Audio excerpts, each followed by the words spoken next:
नमस्कार दोस्तों, कलयुग के चमत्कार संतों की वाणी में आप सबका स्वागत है। दोस्तों, आज की वीडियो में हम जानेंगे आश्विन मास में पड़ने वाली अमावस्या, जो कि सारे साल में खास अमावस्या मानी जाती है क्योंकि ये पितृपक्ष की अमावस्या होती है।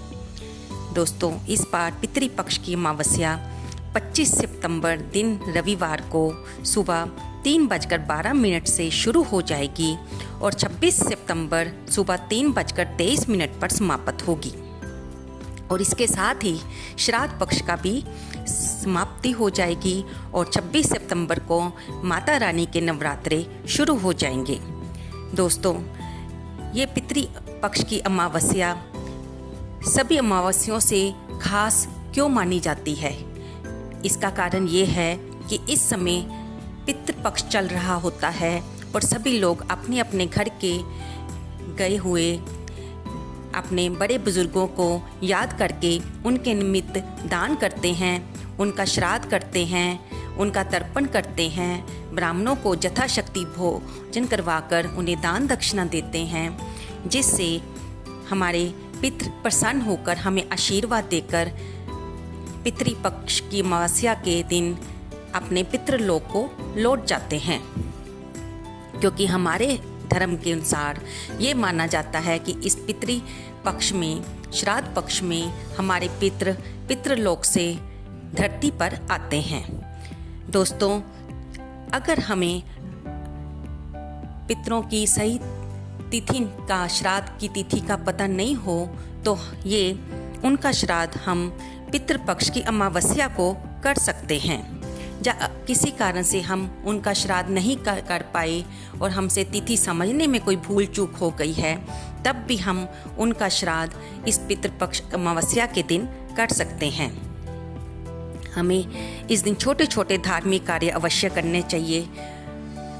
हो सके तो ब्राह्मण को घर पर निमंत्रण देकर उनसे अपने विधिवत पितरों के निमित्त पूजन करवाकर बाद में ब्राह्मण को तिलक करें और उससे यथाशक्ति भोज कराकर यथाशक्ति वस्त्र, अन्न का दान करें। और कहते हैं कि इस दिन हमारे पितृ हमारी चौखट पर आते हैं तो हमें उनका स्मरण करके, उनको नमस्कार करके शाम के समय मुख्य द्वार पर दक्षिण मुखी होकर दीपक जलाना चाहिए। इस दिन हमें पंचबलि निकालनी चाहिए। पंचबलि का मतलब होता है कि भोजन को बनाने पर सबसे पहले उसके 5 भाग कर लेने चाहिए। एक भाग देवों का, दूसरा भाग गाय का, तीसरा भाग कौवे का, चौथा भाग कुत्ते का और 5वां भाग चींटी का। कहते हैं कि इनको 5 भाग में देने पर हमारे पितृ संतुष्ट होते हैं और इन्हीं के रूप में आकर वे हमारे घर से अपना भाग ग्रहण करते हैं। इस दिन हमें खीर अवश्य बनानी चाहिए। गाय के दूध में चावल डालकर खीर बनाकर ब्रह्म भोज कराएं, दान करें। श्राद्ध पक्ष में ब्राह्मण भोज का मुख्य समय मध्याह्न का समय माना जाता है, यानी कि 11:30 बजे से लेकर 12:30 बजे के बीच का समय। कहते हैं किसी भी तरह का अगर पितृपक्ष में पितृदोष लगा हो तो पितृपक्ष में दान करने से, अपने पितरों को संतुष्ट करने से वह दोष दूर हो जाता है। पितृदोष क्या होता है दोस्तों? जब हम कोई कार्य करने जाते हैं तो हमें सफलता नहीं मिलती, बार बार करने पर भी हमारे उस काम में कोई ना कोई विघ्न पड़ता रहता है। हम अपने हिसाब से ठीक होते हुए भी हमारा कार्य सफल नहीं हो पाता, तो इसे पितृदोष कहा जाता है। जब हम श्राद्ध पक्ष में अपने पितरों को स्मरण करके उनसे, उनका ब्राह्मण से विधिवत पूजन करवाते हैं और उनके निमित्त कुछ दान देते हैं, तो कहते हैं कि उससे हमारा पितृदोष टल जाता है। ऐसा माना जाता है कि जब पितृ शाम को, अमावस्या के दिन शाम को हमारे घर से विदा होते हैं तो वे पहले नदी पर जाते हैं या तालाब पर जाते हैं और वहाँ से वे अपने पितृलोक में जाते हैं। इसलिए इस दिन का सबसे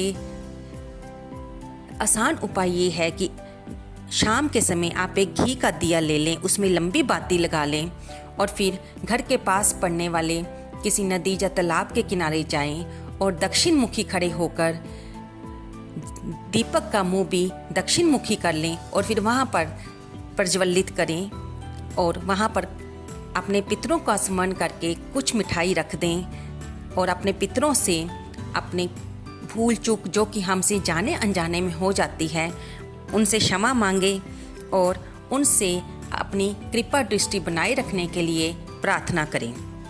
दोस्तों, अगर हम इस छोटे से उपाय को भी कुछ और ना करने पर सिर्फ इस छोटे से उपाय को भी कर लें तो भी इससे हमारे पितृ प्रसन्न होते हैं और वो जाते जाते अपने परिवार को सुख समृद्धि और संतान का सुख की आशीर्वाद देके जाते हैं। इसलिए सारे साल में होने वाली अमावस्याओं में से सबसे प्रमुख अमावस्या ये पितृपक्ष की अमावस्या मानी जाती है।